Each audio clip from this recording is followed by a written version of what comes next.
Welcome, everyone. If everyone could find seats, we will start to get going, and we will give you further instructions in a moment. But while you're looking for seats, please find a group of 2 or 3, Piotr, about 3 people, 3 or 4 people. So please do not sit alone, because then we will ask you to get up and go and find someone else to work with.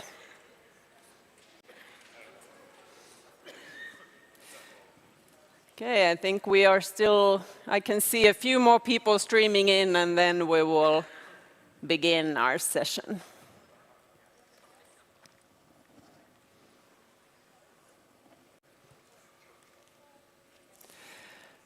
Okay, welcome everyone to this final plenary of the conference.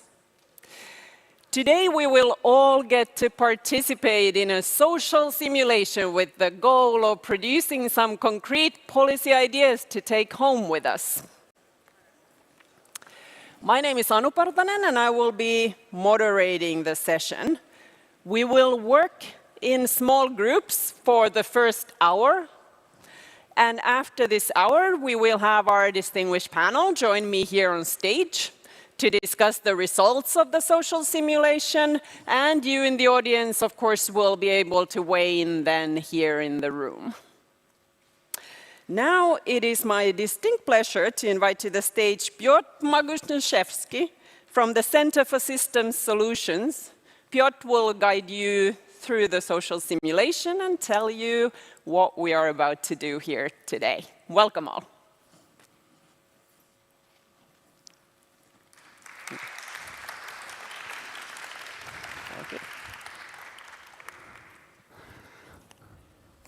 Thank you very much for coming. It will be a very different session than the others that you might have participated, although some of you might have had this experience before. It will be different because we are going to do a time travel. So you have to be ready for many things happening very fast, and you have to follow the instructions to make it all safe. Of course, it is safe. But there will be a fast pace. I ask you to pay attention and follow the instructions. I also ask you to talk to strangers, and I will ask you even to use your phone. Don't worry, it's not another application. You don't need to get anything installed.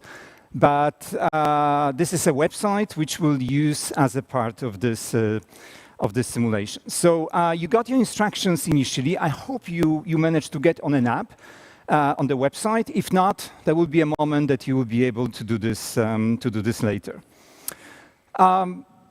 This whole conference has this many different topics, and the green transition has been something which we started with. And this session is powering the world. But I believe that these two topics are inseparable, that they have to be tackled together because there are very important trade-offs embedded in these topics. And this social simulation or policy simulation will explore them.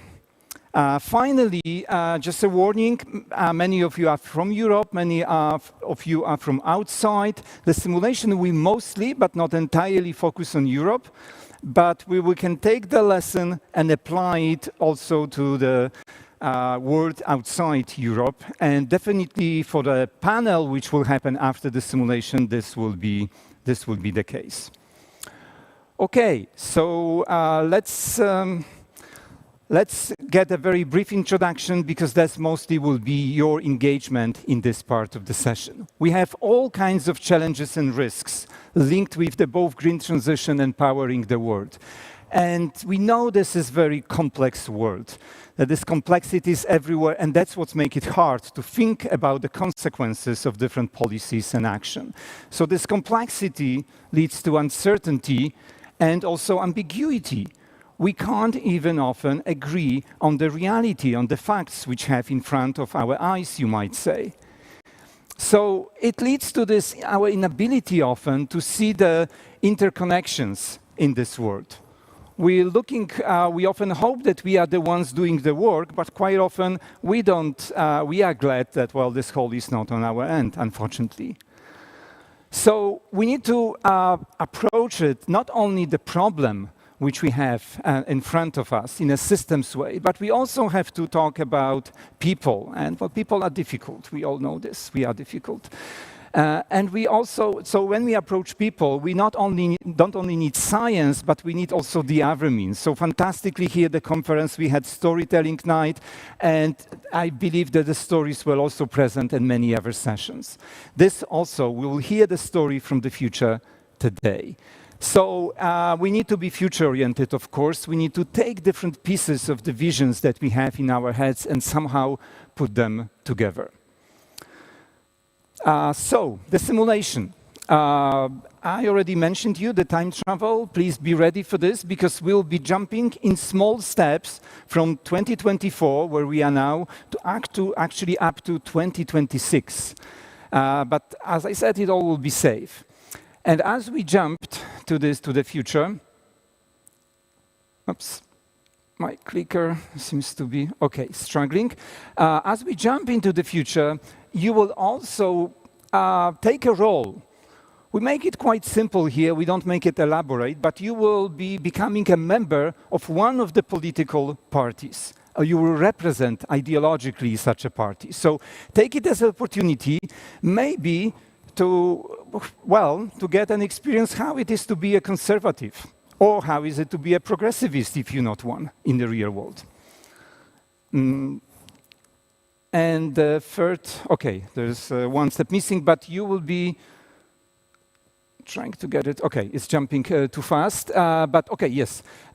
We are in all this, and for taking the role, we know that we have all these different bubbles that we all experience. So in these bubbles, it's important that we understand all of them, that we find inclusive solutions, not only the one bubble that we live in. So that's why we do this. And finally, you will be joining in these new roles the Powering the World Task Force. So the task force is called Powering the World, but you will be advising European Commission. So European Commission is waiting for your recommendations on how to make a transition. So your main goal in this simulation is to propose novel ideas to the European Commission on how to harmonize green transition with affordable energy for all.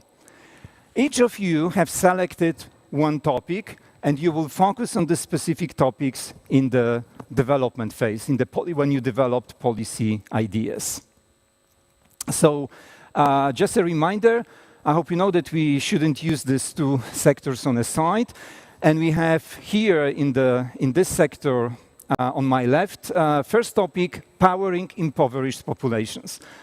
The second topic, this is this sector, is competitiveness of economy in transition. So it's a lot about business and industry.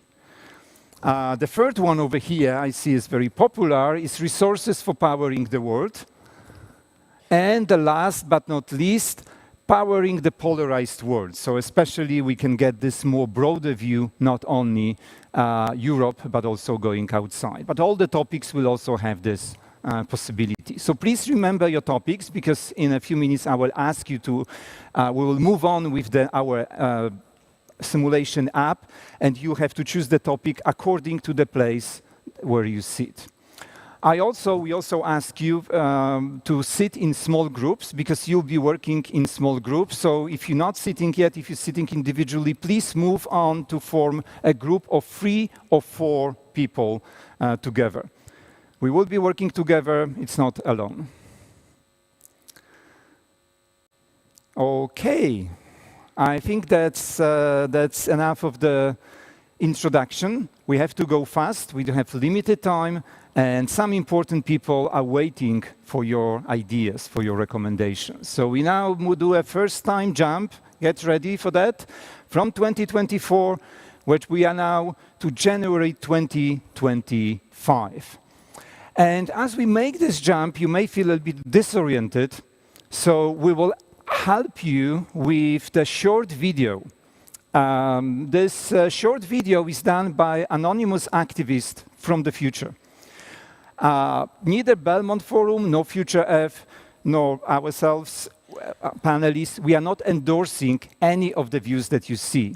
It's just a mix of the different voices in society. It might be disturbing a little bit. It is a challenge from the future, and this is the more important. Your role is to make it positive eventually with your policy recommendations. So let's get a glimpse from the future where we already are. What has happened during the last 6 months?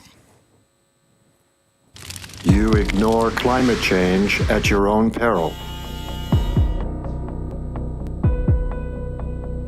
Devastating effects of combined forces of El Niño and La Niña. Indonesia's palm oil plantations engulfed in flames. Years of cultivation and growth erased. Soy, maize, rapeseed, palm oil. We fight for every contract. Ships turn around when someone bids a higher price. It's madness. Several countries around the globe, including Hungary, Romania, Bulgaria, Canada, and the United States, experience extreme dry weather and heat waves. While the drought in Eastern Europe might be a surprise, the Mediterranean region's thirst for water is only growing. Olio di oliva, olio di girasole. Produrremo meno qui in Italia, meno in Spagna, meno in Grecia. Combattiamo con questi pozzi asciutti e terre aride ovunque. The European Union's agri-food sector is facing a wave of job losses, triggered by a critical shortage of animal feed and edible oils. You might think that this soy and palm oil crisis doesn't affect you much. Well, think again. Margarine, mayonnaise, pasta sauces, snacks, sausages, peanut butter. Still not persuaded? Then add most vegan alternatives, frozen meals and baked goods, including bread. You think it's bad? You ain't seen nothing yet. Over 100,000 people died this year due to heat waves, fires, and drought. The EU economy lost more than 40 billion euros. Don't you see? It's happening right now. No food on our tables, heat and fire burning through our forests and cities. It's our doing, and it will be our undoing. It's like a goddamn domino is what it is. Tick-tock, tick-tock. Before you know it, bam. Game's over. Make no mistake, resistance is rising. Millions of environmental protesters paralyzed European capitals. And experts agree that the worst is still to come. Just a year ago, farmers stormed capitals in Europe to protest against the Green Deal. Today, for many, the Green Deal is not enough. What's next? Whatever it is, it's sure going to be turbulent.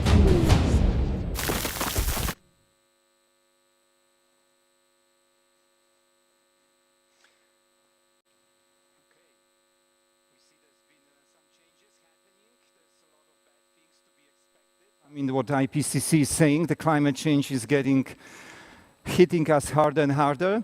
But at the same time, why we have this European Green Deal currently, I mean, in the past, 6 months ago, it was really in a bad state. Now we see there is a big pressure for actually accelerating green transition. So it is now coming to the first meeting of the Powering the World Task Force, and I will ask you to, in a moment, in your app, so you can bring it back. If you haven't, I will put the address and the QR code on the screen in a moment, and create your role. So when you create your role, you have to enter 3 things. The first one is put a name. It can be a fictional name. It has to be unique, so just come up with some nick. The second choice will be the topic. And please remember to keep the topic according to the sector that you sit. If you don't remember, look back, the topic is there. The third thing, in each group, because you should be sitting in these groups of 3 or 4 people, you have to choose different parties. So each member of your group should have a different party, no repetition. All right? If you still didn't form the groups, it's time to do this now. Okay, so the steps are the following. Form small groups, 3 or 4 people. Choose the representatives. one representative of each group, choose a unique role. Each member of the group should have a different party, and open the simulation website if you haven't done it yet.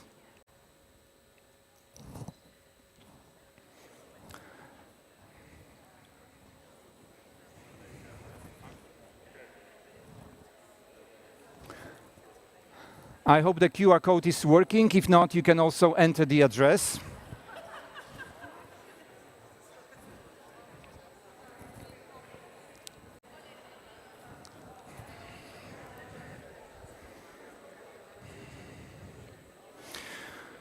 Information for the online audience. For this part, unfortunately, you need to wait a little. You will be able to work with the policy ideas later individually.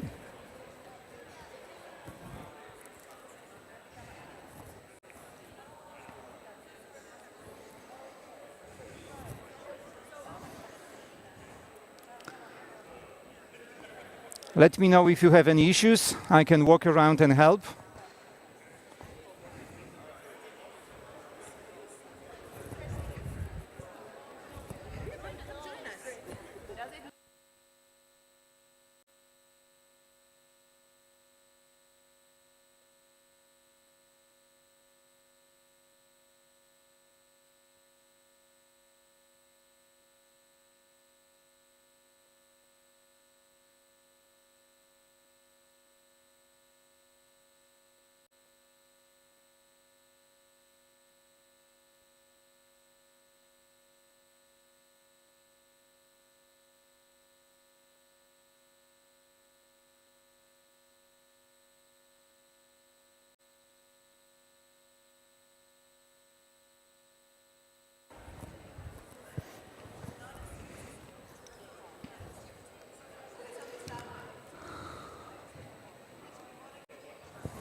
Can I get the presentation back?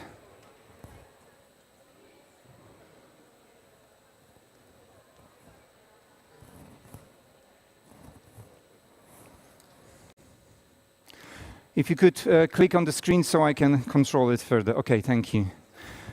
So once more, the link to the website, larger size. Okay, I hope everyone is now on. So if you are there, if I may ask for a 1 minute attention before you continue. The first screen is your party. Please read the values of your party and follow them. You are open to propose whatever you want, but try to keep these values. Each person in a group should have a different party. The second, you can see at the bottom there is a mailbox. So please check it. You have some additional information. And there is also a third one with social media. So that will give you a little bit more. That's the first meeting, introductory meeting of the task force. When you finish reading all this, you can start talking, but I will give you further instruction very soon.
Okay, I hope you have managed to set in your roles as the advisory task force for the European Commission. And these meetings go very quickly, very fast, so you introduce yourself. And now we are moving forward in time again. And there will be the next meeting in September 2025. We actually already going there. The time machine is working. We are now in September. And actually, it's been only a few months, but the new things has happened. So we need to update you. There will be quite some material to go through now. So please buckle your seatbelts and let's see what has happened. So the sound will be needed right now for the video coming. And let's go. China cuts off their supplies of rare earth elements to the EU. The ban might put the European Green Deal at huge risk. This is the New World Order. Big geopolitical blocs fending for themselves. Securing a sustainable supply of raw materials is a key priority for the EU. We will source our minerals with or without China. We have to strike new deals in Africa and South America. Look, it's no secret what's going on in Congo cobalt mines, or how exactly rare earth metals are refined elsewhere. We call for a global boycott of the Congolese cobalt. And here we are winning. No more greenwashing. Yes, I can confirm that the Kenyan government took over these rare earth sites. But we did it lawfully, only after our friends from Dig Deep Mining Corporation failed to comply with our environmental standards. Let this be a reminder that our ambitions go higher than being merely a resource provider. These times are over. Massive protests have erupted in the Atacama region over lithium mining impacts. Lithium production and export is halted. The Council of the European Union unanimously accepted the enhancements of the Critical Raw Materials Act. We'll have our own mines within the EU and will meet our demand domestically. This new legislation opens up national parks and heritage sites to mining barons. It's madness. Finnish researchers in the mining sites of Sodankylä and Sokli, Lapland, estimate deposits of vanadium, palladium and niobium even bigger than those in Kiruna, Sweden.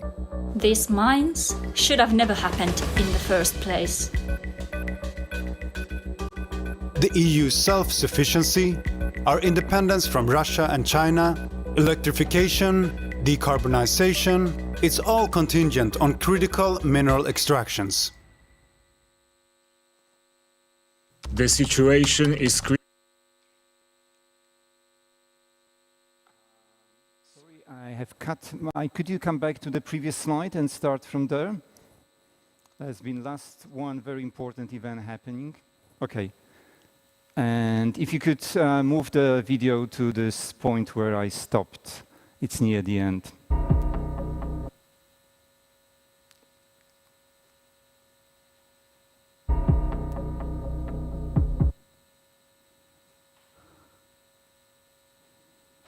I hope it's possible. I was close.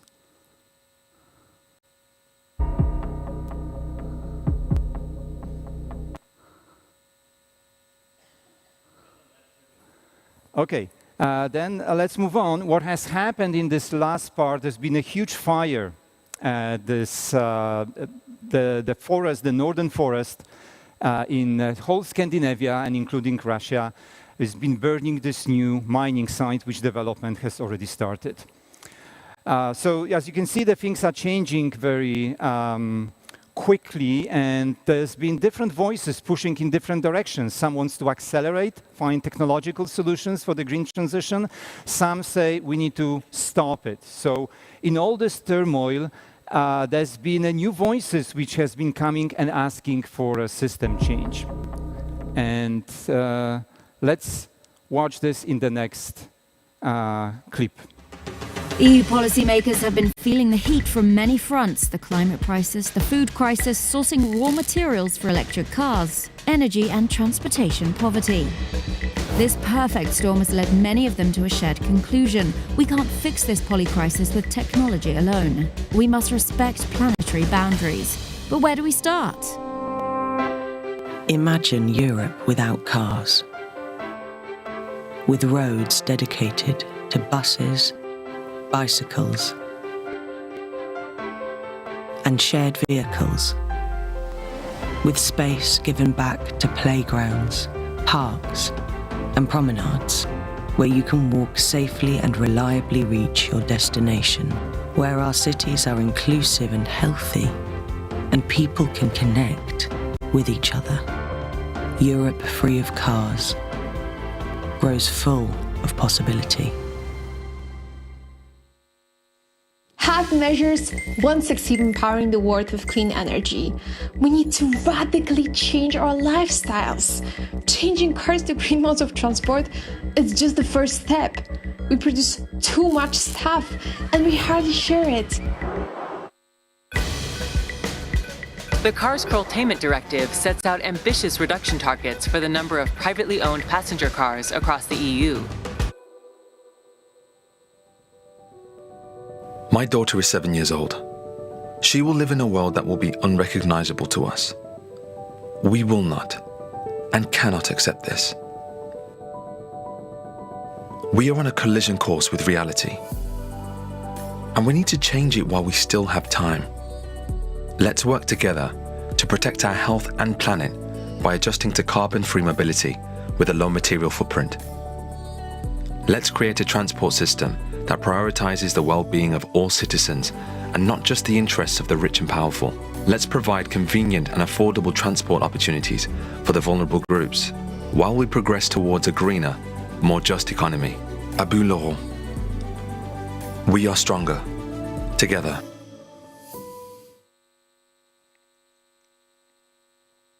Okay, I hope you're ready for the challenge. So we have a lot of difficult things happening. We also had some good things happening. So now, in your groups, as you were formed, representing the different parties that you represent, I'm asking you to propose one novel policy idea, just one per group. We don't have much time. Let it count, let it be important.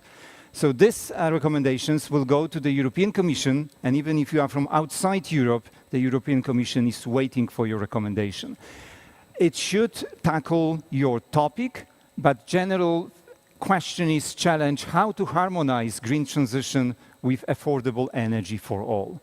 Please provide one idea per group in each topic. So you now have in your app the new tab down there, ideas, and if you click there, you will see the screen.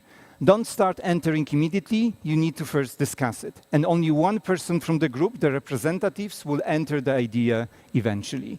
So please start when you, oops, I want to get my, okay, yeah. So it might look like this, but don't get suggested by this text. This is your ideas which has to go there. And during negotiations, you will receive some additional emails, recommendations, maybe lobbies will try to reach you, so check your email and social media while you're discussing. Okay, please go, you have 10 minutes.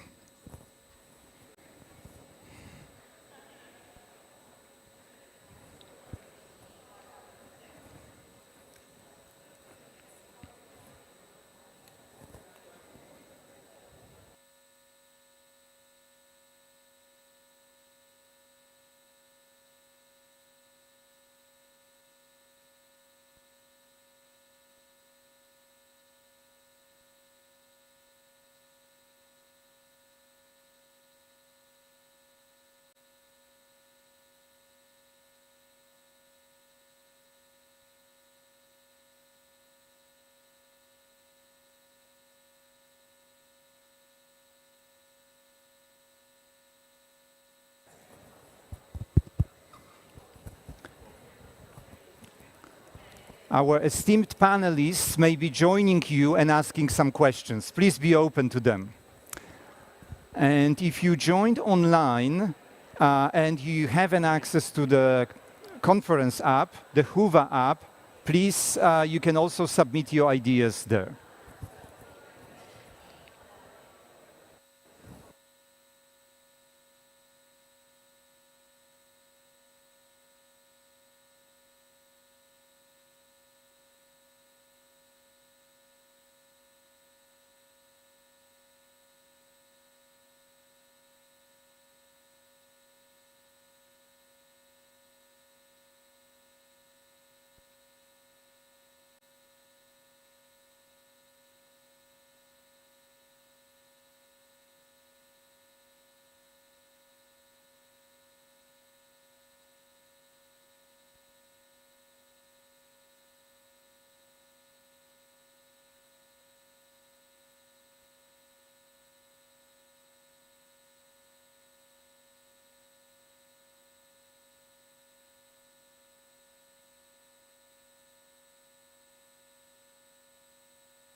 Okay, you can check your email and social media. There are some new suggestions. Don't worry about writing yet. I will give you the warning. For the moment, please discuss, come up with the best ideas in your topics.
Okay, I hope the work is going well.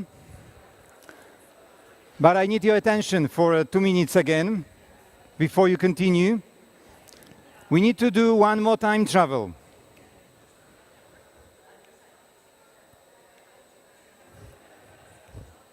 If I can get a clicker, okay, thank you. All right, it's not over. You have one last session, but please pay attention for a few minutes. We're moving to 2026, January. Let's watch the last few months what happened, because important things happens. As you have these meetings, and now you're meeting on the last one soon to finalize your policy propositions. All this legislation that you've heard about, the Cars Containment Directive. As you see, there's been some backfire, some resistance growing, some challenges coming. So let's see what happened in this last few months. Closures of the coal mines have accelerated, yielding a wave of trade union protests. Mój dom stał na węglu. Jestem z górniczej rodziny, kopał mój dziadek, ojciec, wujkowie, brat i ja. To ciężka i niebezpieczna robota, często nadgodziny, praca w soboty, w niedzielę, ale zawsze mieliśmy ważną misję. Dostarczać węgiel, chronić Polskę przed kolejnymi kryzysami energetycznymi. Twierdzą, że są nowe, ekologiczne miejsca pracy, ale tutaj ich nie ma. Musiałbym przenieść się za granicę. Włożyliśmy całe serca w to, by tworzyć Śląsk taki, jakim dzisiaj jest. Nigdzie się nie ruszymy. Unlike miners, I thought my job was safe. Then there is this directive to cut down on cars. The EU just axed the automotive industry. Take a look around. Closed factories, jobless people. Beware of greenflation. Seems like the green dream failed. And the irony, energy is more expensive than ever. Направо не ни стигат парите за отопление, камо ли за климатик. Цяло лято сме изпотени. Nem bírnám ki a telet a szomszédaim nélkül. A lányommal együtt átjárunk hozzájuk melegedni. Közösen álljuk a fűtés költségét, de ez így is sok egy bizonytalan állás mellett. Šie logi tulīt izkritīs. Sienas ir saplaisājušas, viss siltums izplūst, un neviens to nevēlas remontēt. Ārā apkuri vai bez tās vienmēr ir augsti.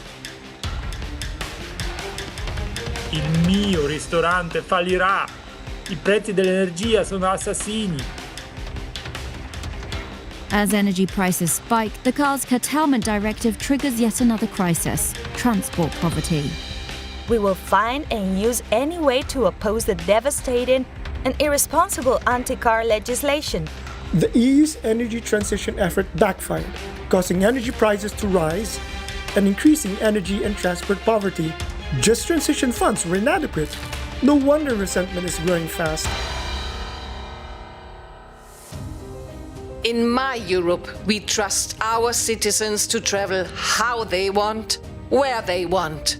In my Europe, we create transit options based on need, not fantasy. In my Europe, we respect the right of our proud nations to decide what is best for them.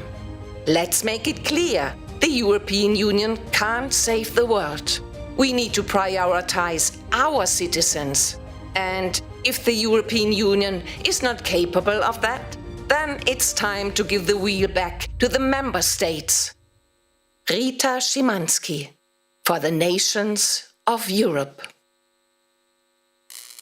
There seems to be no easy way to meet the energy needs and lifestyle aspirations of European citizens to maintain the competitiveness of its industry while rapidly decarbonizing the economy. At this pivotal point in history, governments must make hard choices at the risk of a political collapse. And that's why you are needed. There is no easy way, but I'm sure you can find a way. And now is the final meeting. It's extremely short time, I understand the challenge, but please come to the conclusions, and in 10 minutes maximum you have to send one person per group, send your policy idea via the app that you have. Good luck, we believe in you.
3 minutes left. 3 minutes left. Please make sure that the idea is submitted, even if it's not finished.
Okay, it's time to go to the next step.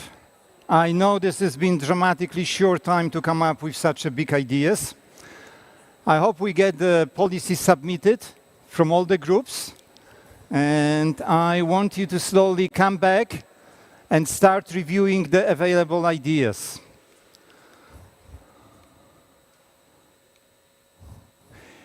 So, in a moment, I will ask you to review the other groups' ideas.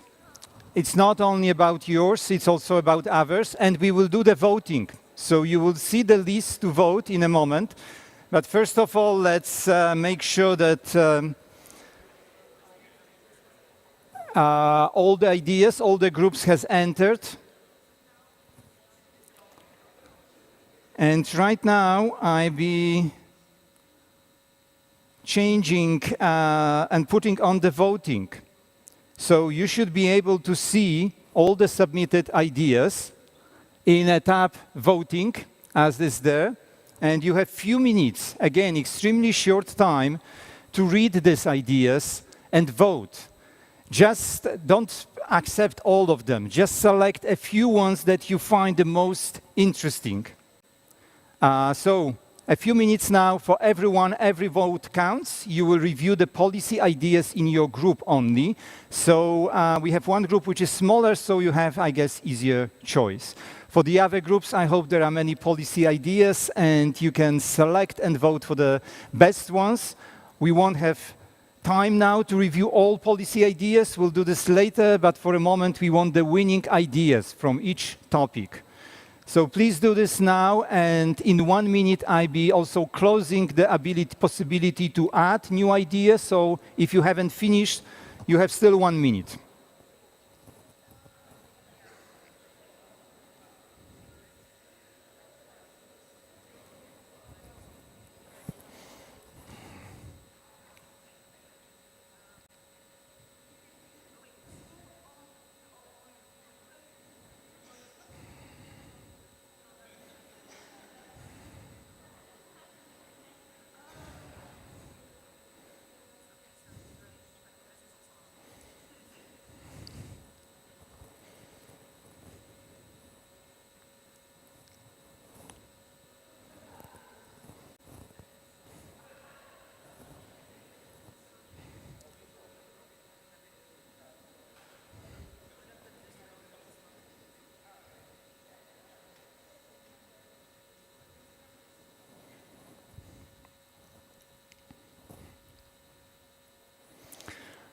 I'm aware it's a little bit slow, so yeah, please give it a time. But I hope you can read and review and select the ones which you like most in your group and then put yes on those.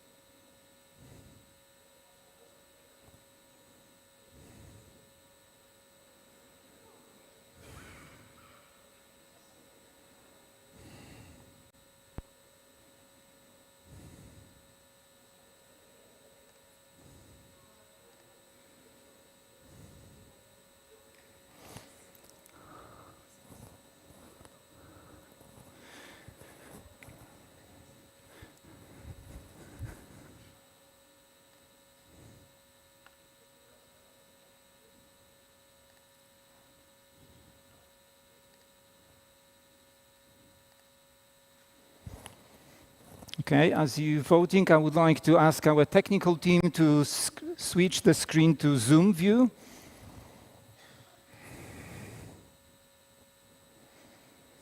Thank you.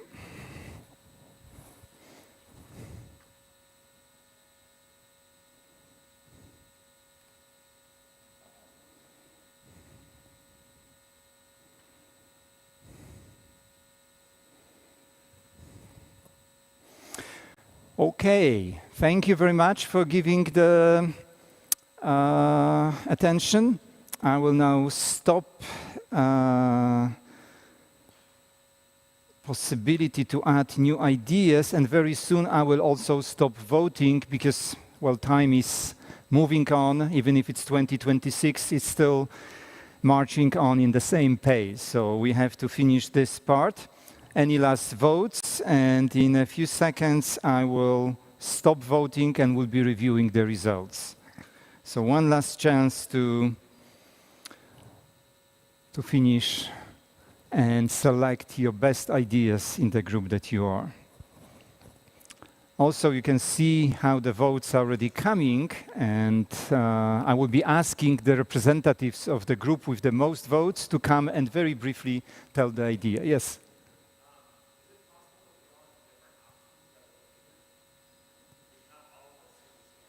Yes, each group sees their own options only from your sector, from your topic.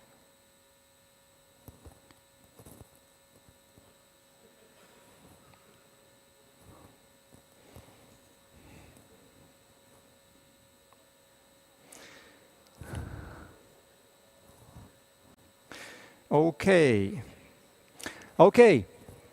I stop the voting now. I'm aware that we're doing this super fast pace and this is more like an exercise. But let's still see a few. I hope the discussions were really good and inspiring.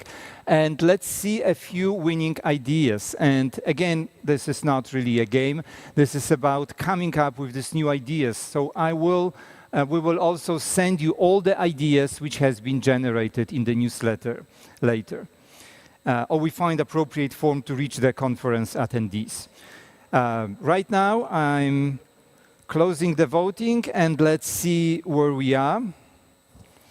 So I'll be opening here. Let's see in the first group, powering impoverished population. Oops, internet is quite slow. Let's hope it's coming back and we can see. So in powering impoverished population, we have the idea of public transport with 12. We have reopening nuclear power plants with 11. And the rest is 15 subsidies for family transition to green renewable energies. It's another 15 more efficient use of existing resources. All right. So who is the author of this one? Subsidies for family transition to green renewable energies. Nicole, can I get you here? Okay, someone else. Yeah, you raise your hand. So. I wonder if we have a mic to use for the audience. All right. Please explain in 1 minute the idea. In 1 minute? Oh, the most non-European person, right, giving advice to the EU. We need it. Yeah, so we thought, of course, we took it as overall, we tried to block out transport separately, so we said that we will give 50% subsidies to household on any activities on energy transition. And of course, it will be scaled based on 50% being the maximum from low income earning, and it gets less for the rich folks. And then, of course, whatever products that are being used in the project, they must be sourced 50% locally, including both materials, and then the jobs must be retained locally to try and make sure the engine of the economy is maintained. That's about it.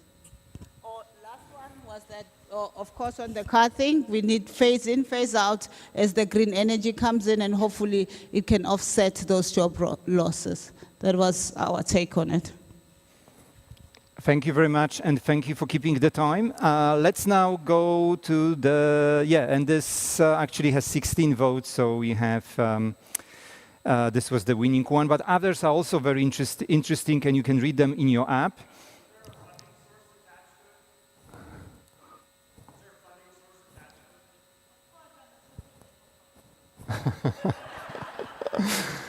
All right. Let's move to group number 2, competitiveness of the economy in transition. And I can see decentralized sufficient solar power in 13 votes. Is there anyone beating it? No, that's the winning one. So I need a representative of this group here. Decentralized sufficient solar power. Please come here and just in 1 minute, very shortly, explain the idea. Hi, thanks.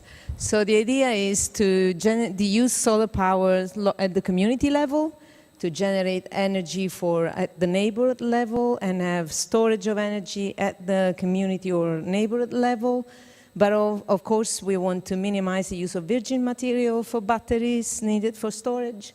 So we would go for those who are fully recyclable, and that requires innovation, accelerating the research for fully recyclable batteries, which could be done by the government subsidizing local small companies as accelerators for innovation.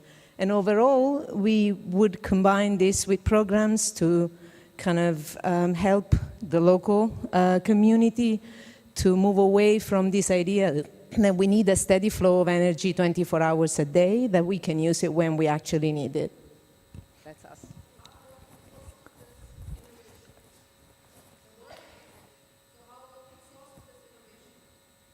The question was, how open source is this innovation? Open source, is it open source? Oh, yes, of course. It would be open source innovation. As long as, they complete the initial phase of the investment and they recover from the initial cost, then it would be completely open source.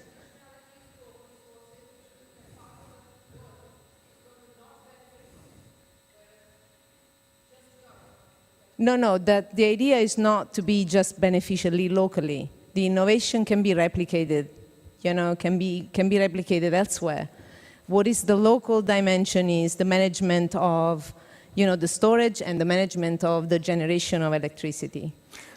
Okay, thank you. I'm really glad it generates more attention, but we need to finalize this last two groups. We have on-grade tram system from the group about resources. Please, one person from this group to come and very quickly present the idea.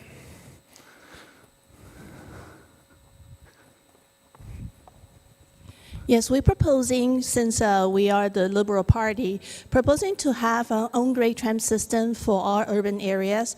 The reason we have own grade is because one is more environmental conscious, and also for the aging society all around EU, this would be more accessible to the mass public and the residents. We propose this idea to be used, serviced and managed by the private sector, but is under the BOT program from the government. So in which way is a private-public collaboration together for this program? And we believe the Helsinki model will be a great model for other cities to follow. Thank you. Thank you very much. And last but not least, let's check the group number. Group on the geopolitical, powering the polarized world. We have car-free urban areas with 8. We have 10. Corporate investments in communities. Please, one person from this group, please come forward.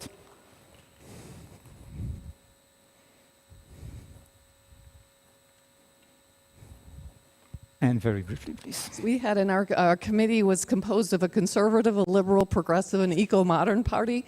And so we decided to work with corporations to help them invest in their communities. So the communities would benefit from the efforts that corporations can do to for the community to have more solar energy or other sorts of sustainable energy. And in order to do that, the corporations would need to report an annual report to the government about what they were doing, and the decisions about what they were doing needed to include community members. So the community members have to be part of the board making some decisions. And if they did a sufficient amount of investments, they would get a tax break. But if they didn't do enough investments, then they would be taxed more. And each year, the number of projects they would need to do would have to increase over time. Thank you very much. And I want to congratulate to all of you for this extreme hard work, which I ask you to do, and fantastic ideas. As I said, we send them all. Very soon on the app, you will see all ideas from all groups. And now I give it to Anu, who will be leading the next part of the session, which is the expert panel. Thank you very much, everyone.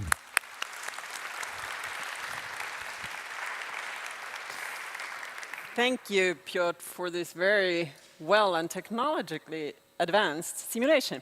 Okay, let's invite to the stage our panel discussions. I will invite to the stage James Mwangi, founder and chief executive officer at Africa Climate Ventures, Shonali Pachari, research group leader with the Energy, Climate and Environment program at International Institute for Applied Systems Analysis, and Pasi Rinne, founding partner at Peace Advisory. Welcome all.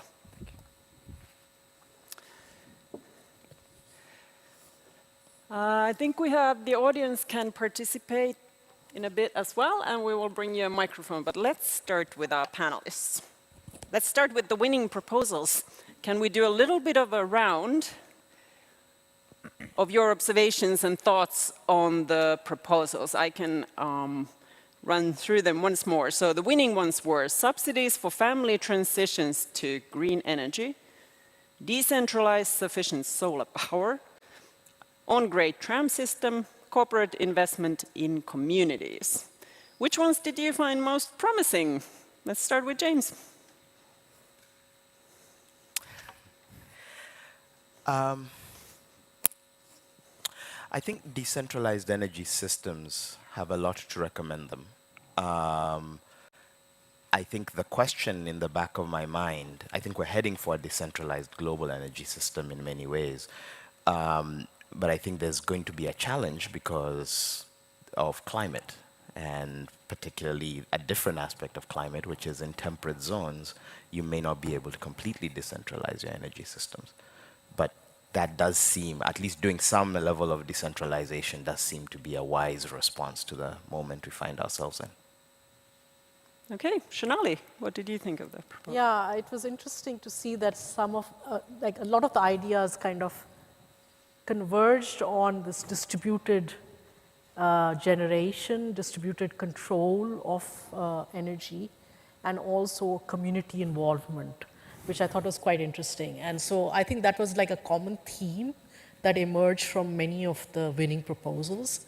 And I think that's sort of because there's kind of a frustration and a disillusionment with sort of the centralized big corporate control of company, of resources that we're seeing currently. So I found that extremely interesting. Pasi. Yeah, unfortunately, many of the scenarios presented here on the screen, unfortunately, can be not that unlikely to take place. And I think that the exercise sort of then demonstrates that we might be sort of running in the situation where we do not have much sort of a luxury of time to prepare sort of a policy proposals ahead of time, but that we need to be exactly on that spot where even sort of a quick measures will be then required from political groups, from citizen movements, different kind of groups. And then we run into these kind of issues that I hear many of the groups debating, that there are big trade-offs between the proposals. And I think that we see really that many of the proposals were difficult to put in place. And I hear in the groups that there were criticism between the groups that whether that would be good or bad. I'd like to sort of mention that the subsidy thing is of course one of the very important ones, because it's directly then diverting investments. But instead of sort of finding sort of a new subsidies, I think that we would have a lot to gain to actually reduce the so-called harmful subsidies that even in the European Union context run in the 40 billion a year. So that's something that we should start from. And you say harmful subsidies. Can you give us examples? Well, there's tons of them. So how currently sort of the governments or tax systems or subsidy systems sort of reforms, unfortunately, due to sort of a long history of the way that our economic policy has been structured, so still give incentives for use of fossil fuels, for example, or sales of sort of things that are then run by sort of a fossil fuel economy. So there are things to be kind of looked at, how we can make sort of the economic systems and the governance of the greening of our economy looking into by reducing the so-called sort of harmful subsidies. So you already mentioned the trade-offs, and in the whole setup for this simulation, there was the central question of accelerating green transition, but then not leaving anyone behind, not having trade-offs between the energy cost rising or people being left out. What do you think of this trade-off? And if you think of these policy proposals here, do you see problems that are going to be very difficult to solve in terms of providing everyone, for example, with energy, but at the same time moving forward with the transition? Shonali? Yeah, I mean, I think, of course, it's not going to be an easy challenge. It is challenging, and there are potentially some trade-offs, but there are also huge potentials for designing policies that can kind of mitigate those trade-offs. So, for instance, I found the subsidy idea quite interesting. I mean, of course, it would require some resources. Where do those subsidies come from? So it would mean, of course, maybe more progressive taxation for certain groups, cross-subsidization. I mean, these are not things that haven't been tried in different contexts. So it's not that it's completely infeasible, but there, of course, will be vested interests who will fight against this. And so then there will need to be negotiation and some efforts put into getting those who oppose the policies on board. But yes, I mean, I think in many instances, the trade-offs are not as big as one imagines, because renewables costs are coming down dramatically, much faster than we ever imagined.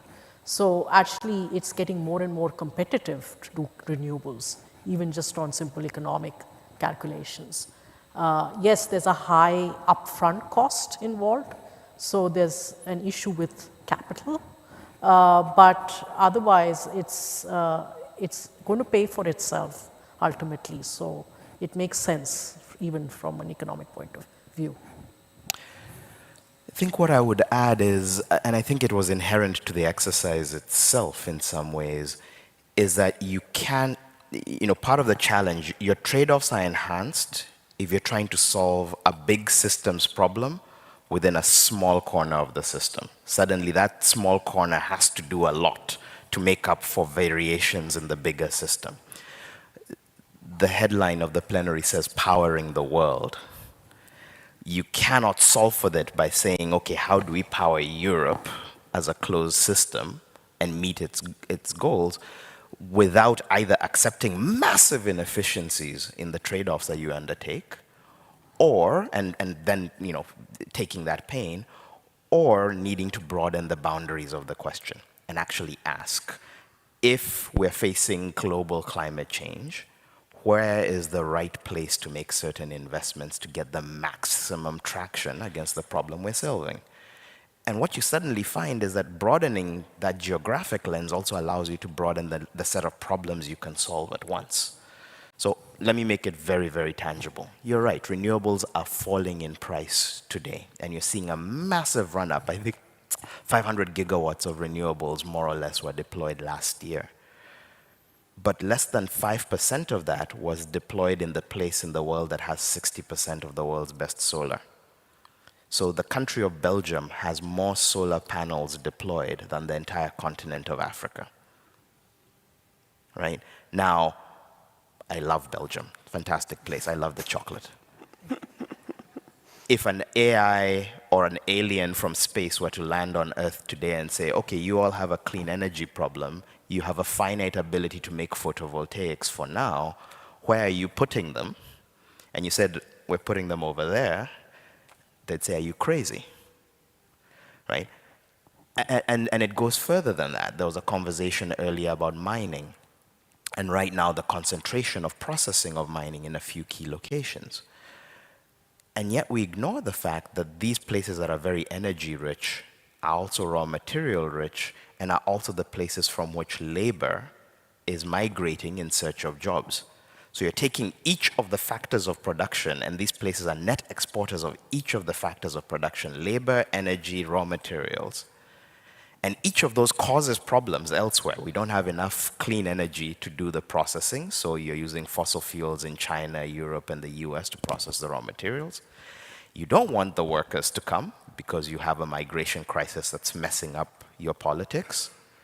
And finally, with the raw materials and the movement, you're moving them at low prices. Just rethinking where we do things and where we deploy capital, because all of this is driven by cost of capital, right?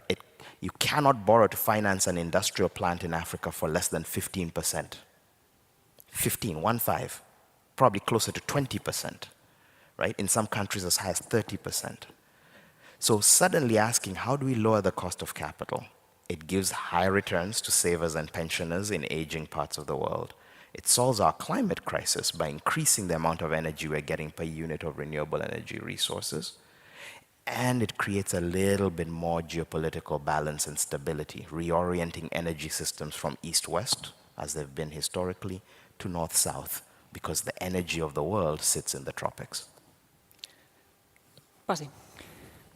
I'd like to sort of continue from there, exactly from that point of view. So in my sort of understanding, and the kind of a point of departure is that we simply do not have the luxury of time to kind of think of that what would be the ultimate sort of best 100 small decisions that we need to take in order to sort of meet the climate goals. By 2050, we must in the global be in the situation we have a net zero emissions. But that goal itself is not enough.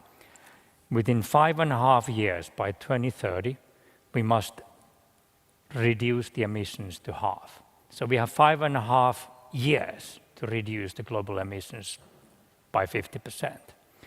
That means that we need every single action that is available. And we should not be sort of thinking of, we do not have the sort of a time to think of sort of the best possible systemic way and then simply take that. We need to take all actions that are available. And we know that at the renewable energy, sort of the balance sheet case is there. The costs are tremendously high. They're about 9 trillion a year to sort of build the physical assets of the globe by 2050 for climate neutral sort of societies.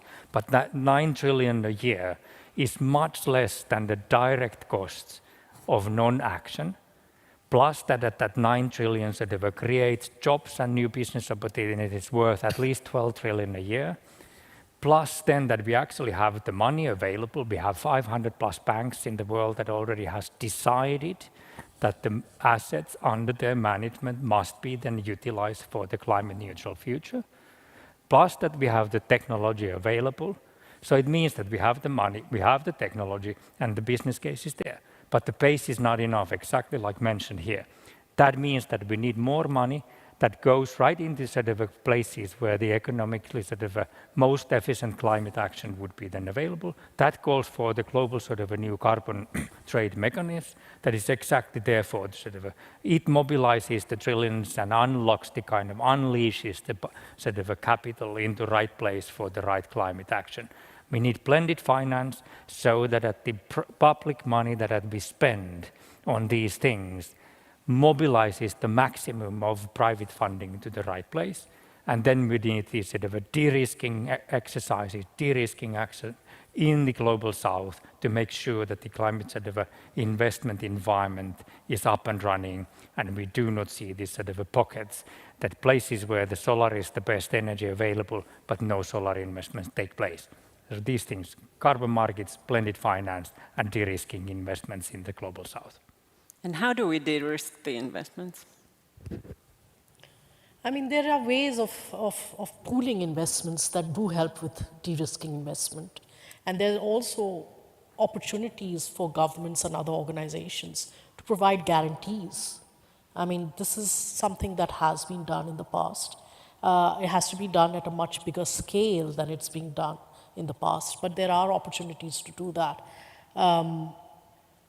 You know, very often the low credit rating for the low income and middle income countries comes from the fact that they owe debt. And this debt needs to be, the whole debt system needs to be rehauled. We've heard already about the initiatives that are trying to reconsider how to do this. But unless that happens, it's not going to upscale to the level that it needs to. I think there's two levers that I think I would put forward.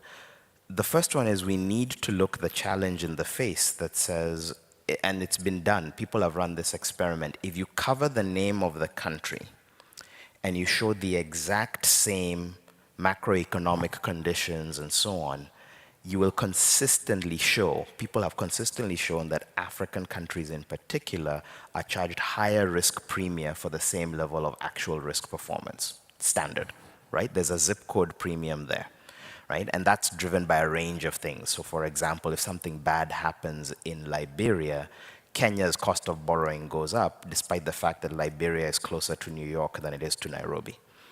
That doesn't happen when something happens in Hungary. The UK's borrowing conditions do not really change, right? So that's one thing you need to look at. That's a function of a whole set of historical dynamics and other issues, but it does need to be fixed.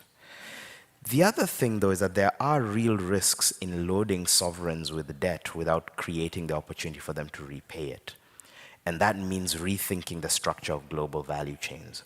Any country that's stuck in pure raw material export, which is the case for much of the remaining countries of the poor global south, is not going to be able to repay large investments in new infrastructure unless you pair that with more investments in processing and value addition. And you've seen that time and again, where you load countries up, they buy the new infrastructure, but you're still saying, well, actually, no. Trade rules and so on says the raw materials must come to Europe for processing. That's not good for Europe. You don't have the energy to process these things cleanly. And it's not good for these countries. They don't have the money to pay you back because, fine, I've got all this electricity, but I'm serving poor people who don't have jobs. So there's something here about saying, how are we shifting major infrastructural offtake, the big energy use cases, so that you're actually increasing exports from these countries, while at the same time looking at the question of, can we rationally look at things like currency risk, sovereign risk in different ways, And in some cases, you actually close the system and say, actually, this is not being borrowed. You know, when Shell deploys capital to develop an oil field, they don't look at the credit rating of the country they're developing the oil field in. They look at the credit rating of Shell. So how do we actually do this in such a way that for the green value chains, you're applying the same logic, that we're actually looking at the validity and value of the underlying green process in order to lower the cost of capital for it and treat it as a global public good? I would like to soon open the floor to audience questions and comments. If you have thoughts, please raise your hand and our people will bring you a microphone. And while people are thinking, I wanted to go back to the policy proposals, as Shonali already pointed out in the beginning. Many of them are sort of focusing on a local solution, and immediately you are all discussing global solutions. What do you think of this dynamic and difficulty? Do you think these local solutions that came up are workable or could be scaled? Or do you think we really need to start with the global level like you are now here discussing, and then the local solutions maybe are nice to have, but are not going to solve the problem? Yeah, please go ahead. It's not an either-or question. Yeah, I mean, you do need to empower local communities to be able to take more responsibility and give them the opportunity for taking more control of the resources they have. But on the other hand, you are not going to be able to achieve the impact that you want unless at the global scale, some of these structural inequities and structural conditions don't change, right? So it really has to be at all levels that these changes occur. It can't be at one or the other. It has to be really a combination of these things because, I mean, capital markets are what they are today. So if you want to really, make the cost of capital cheaper in certain parts of the world, that means you have to deal with those structural inequities, right? But at the same time, that doesn't mean that, in Africa and parts of Asia and South America, that they have to go the way that it has happened in other parts of the world where it's been very centralized systems, very large corporations. We don't necessarily have to do that. We can have much more decentralized, distributed systems, much more local ownership and control. I think that would be an ideal situation. Well, certainly sort of municipalities, towns and cities take the sort of a good sort of a 50% of the decisions that are critical for us to sort of meet the climate change sort of a goal. So yes, kind of a decentralized decision-making system is inherently needed in order to make sure that we live in the places, we have the choices that we can do in order to sort of have the climate neutral world to live in. So yes, that is needed by the way that we are now set up in societies. Cities, towns, municipalities, decentralized system absolutely must be there. And I think that I'm a great believer that more information, knowledge and education is there, the more better informed decisions institutions take. Now, I think that the issue of sort of trade-offs are something that will be to a certain extent difficult to take in a higher level if you think of that you have social groups against each others and their interests. So I do believe that the lower sort of a level of decision making seems better to sort of handle these kind of difficulties. However, I think that I hope that we will give ourselves enough time so that we are not in the situations that we're posed here, that we would need to sort of take quick measures which are clearly sort of one social group against another one, but policy measures that are a little bit more sort of planned and prepared well ahead of time, that we do not run into these kind of energy poverty issues, for example, which is very much the case in Finland already. We see sort of, especially elder people living in the flats that are absolutely sort of not energy efficient, and good 30% of their sort of actual cash available is spent on energy costs. So we do have these kind of issues, which then leads to sort of additional social costs at the other end, and they live in the housing, in the property that actually value is decreasing a lot, and their interest rates are going up, inflation, so that's only increasing the trouble. So this sort of energy poverty issues even sort of are very much an issue here in Finland too, and they should have been sort of tackled way back in the past. I'll conclude with some good news. On the decentralized front, part of the reason I jumped to the global is decentralized is happening. And it's happening almost everywhere, and it's happening in part because of the good news that we started with, which is the technologies are heading in the right direction. Even in countries that haven't made the decision to really commit to renewables, South Africa has been holding on to its coal-anchored grid. Last year, every month, South Africa, the private sector imported over $100 million worth of photovoltaics every month throughout all of last year, and that pace is accelerating. So the country is decarbonizing its electricity consumption while not yet dealing with the hard issues of the grid. So that's the good news. The bad news is direct consumption of energy by households for our daily lifestyle is a fraction. It's a big fraction, but it's a fraction of the problem. And so once you've solved your home power and your home transportation, because you're now using an electric car that's powered by your distributed power, you still have to make the car. You still have to make food. You still have to manufacture cement. You still need the metals that go into everything that we use. And those hard to abate sectors are the ones you cannot get at unless you step back and actually take the global system on as well. And in a way, you can't, to the earlier point that's been made very concisely, you cannot get to net zero without also asking, where are we going to do the big stuff? Because the small stuff can be decentralized only if you're doing the big stuff in the right spaces, in the right way, and at the right time. Okay, do we have any audience comments or questions? We have one over there. Do we have the microphone? Yes.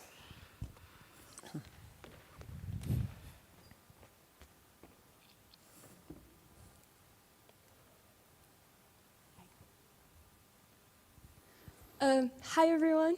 Thank you so much for the space for questions. My name is Nadine, and I am from Porto Alegre, Brazil. I guess that my question is just how can we consider this multi-scalar solutions for the climate crisis, considering community-based, local context, and input for the most marginalized voices, and then are also thinking about the global scale, especially considering that some territories amongst the global south don't really have time now to think only in the medium and the longer planning, because we have very active disasters happening now in the global south. In my city, in my community included, Porto Alegre is now going through its historical floods, the worst it's ever been. So I think that my question, which I do not honestly have an answer for, is just how can we coordinate the short-term, medium-term, and long plan action making with the local scale, the city, the states, the national, the regional, the global. How can we work together to think through all of these dimensions, these multi-scalar dimensions, and all the challenges in the local, regional challenges that we face, which are so different throughout all of our regions? Thank you. Sorry, hard question. Excellent. How can we coordinate all these different timescales that we have to be thinking of, and also governmental levels and so on? James? So I love that question, and looking at this from the perspective of the global south. I'm from Kenya. We've just gotten through 5 years of drought and went straight into a year of floods. And all the data suggests this is the new climate for us, right? The equatorial East Africa is going to move into, 4 years dry, 1 year flood, and that's just the new pattern. The hard answer is, I think we just have to accept that the climate problems are now here to stay, and that is a question we need to deal with. And I think we in the global south have to avoid a trap, which is just because we need to accept that these are new problems we need to deal with, it doesn't mean they're the only things we need to deal with. There's a separate question, which is how is it that we are solving for the big global issue? And there's a tendency to say that the poor communities of the global south, theirs is to survive the bad things, and maybe we help them a little bit, and let the big kids at the top tables, the richer countries, talk about how they will solve this for the world. The problem is most of the tools, be it biodiversity and natural carbon sinks, be it the renewable energy and natural resources and labor force to decarbonize industry at scale, or be it even the geological and other resources for carbon removal at scale, most of those are actually more concentrated in the tropical belt where much of the global south actually is. So we need to actually be coming forward and saying, yes, we need some way to survive, and also the world needs to be investing in the places that can deliver the solution. And we've seen that one of the things that I'm particularly proud of is the way that the narrative in Africa is changing around this idea of climate positive growth, and saying in the race to net zero, there's a good reason why you should think that countries like many of the African countries can go past zero into net negative territory, take advantage of the kind of carbon pricing that Pasi is talking about, and actually bring the system back into balance. Not by saying, just leave us out of this, but actually saying we have a young generation that's looking for a job, right? Take those young people who are in desperation coming to do whatever they can find anywhere else in the world, and say to them, here are the opportunities and the investments for you to be the workforce that saves the world in the places you're in. But that requires recognizing, that's a very different conversation from the conversation about my village was swept away by the floods last week. And I've got no answer for that one other than let's do our best to prepare the village so it's a bit higher up the hill next time. But at the same time, let's remind people that that village is right next to the area where you should be doing a lot of biochar, maybe some enhanced rock weathering, maybe actually you can run some ocean alkalization processes there because the currents offshore are really, really good. Let's not lose that side of things because we're so focused on just the bad impacts of this that are limiting people's right to a dignified life. Yeah, I think ultimately, and this was something that was emphasized a lot in the latest IPCC report as well, what we are going to be needing now as we move forward is climate resilient development, right? So we are already experiencing impacts. We know they're getting worse. And we, of course, need to mitigate as ambitiously as we possibly can so that we're not going to expand on have these more compounded impacts as we move into the future. But we already need to develop in a way that is climate resilient because we are facing that already. So I think increasingly, particularly in the global south, where the impacts are disproportionately felt, we have to engage in climate resilient development. We have to say it's not mitigation or adaptation, it's both, and it's not sustainable development or mitigation or adaptation, it's all three. It's sustainable development, it's mitigation, it's adaptation. And that's what climate resilient development really encompasses. So I think that's the only way that we will achieve any kind of future for these regions that we want to see. Yes, the bad thing is that at climate, whatever we do, so the climate scenarios are pretty clear, so that we already see the impacts of global warming, and we pretty much know already what the sort of predictions for the years to come are. And that unfortunately just affects some regions more than other regions. And we see already that at the south sort of a part of Africa, for example, sort of a food production capacity in general is going to be reduced. So there are bad news. Sort of the reality is that the global warming is taking place and it has its toll. The good thing is that we know more of that, and we know what the medicine, what the tools, what the instruments, what the actions shall be.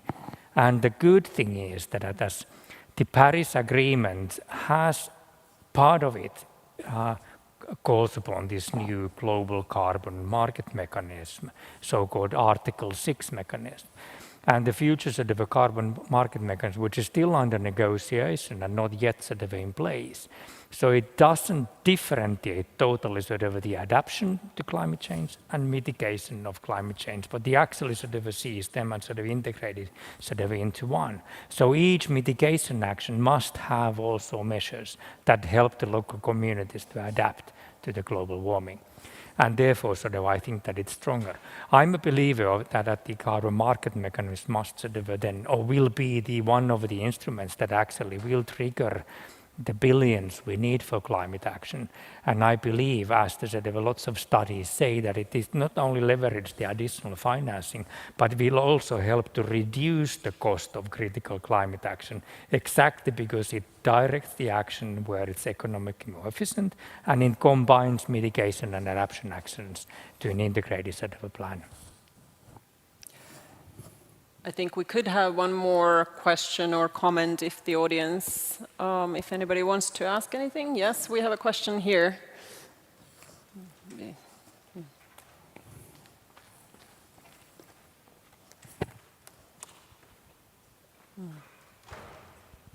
Thank you. It's just more a remark, because we are talking about energy, about communities, about energy sufficiency through technologies, but actually I'm quite surprised that we are not talking about energy sobriety. And actually I think that IPCC called that energy conservation, and that we are not questioning actually our uses for energy, but just thinking about how to continue having the same, our same energy consumption. Should we be thinking more about curbing our energy consumption? Shonali? Well, I mean, I was surprised that one of the solutions here or policies here didn't go more in that direction as well, because I think we can't really achieve what we want to do without ultimately thinking about lifestyles, and ultimately thinking about our consumption. Of course, everyone's entitled to a good life, everyone's entitled to a decent life, but currently we are living in a world where, you know, a large proportion of the population doesn't have a good life or a decent life. And then there are some who are at an affluence level that is mind-boggling. And so inequality is a huge thing that we face every day. And we have to question our value systems and say, do we need that level of consumption to be happy? I mean, increasingly research shows as well, there is a point of sufficiency where, you know, the next, you know, fancy car or the next fancy holiday home doesn't really add that much value to your personal happiness.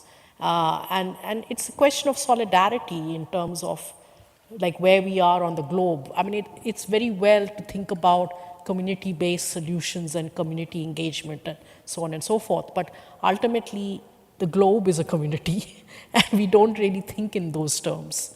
So, I mean, I think there is no way, there is a lot of opportunity actually on the demand side for reducing how much footprint we generate on this globe. And I think increasingly we will have to address those issues, even if there are some parts of society that don't want to really talk about it.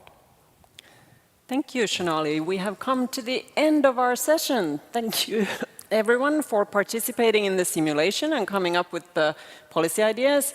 Thank you to Piotr for running it, and thank you to our panelists for an interesting discussion. I hope you have a wonderful last day of the conference. Thank you all.